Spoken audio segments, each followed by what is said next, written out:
Mimi nimesema kuwa naenda kuwa senator. Sikia kitu nimesema, si ati natamani kukua. Nimesema naenda kukua senator wa Nairobi. Kwa sababu Nairobi inataka oversight. Mtu mwenye anaweza kuja mashinani na ajue Nairobi inaendeshwa aje kutoka kwa county. Ukiwa kwa radio na kwa TV kila siku, na hata wazee hapa hawajui na wakuoni, kazi inakuwa ngumu sana.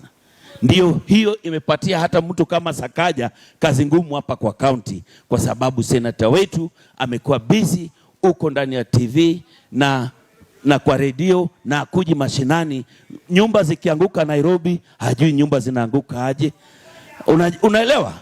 So lazima tupate mtu mwenye anaenda mashinani na kuangalia mambo ya oversight. Kwa nini nimeamua kusimama hii senator? Broadbase pia itakuwa na candidate wao. Ndugu yangu amesema yeye liwe liwalo hata support William Ruto, si ndio? Na chama Broadbase watu wakisikizana pia lazima kukue na candidate. Naenda kukutana na yeye macho kwa macho. Naenda kukutana naye humu. Kama nyinyi mmeogopa, mimi wasiogopi by the way. Tunaenda nayo.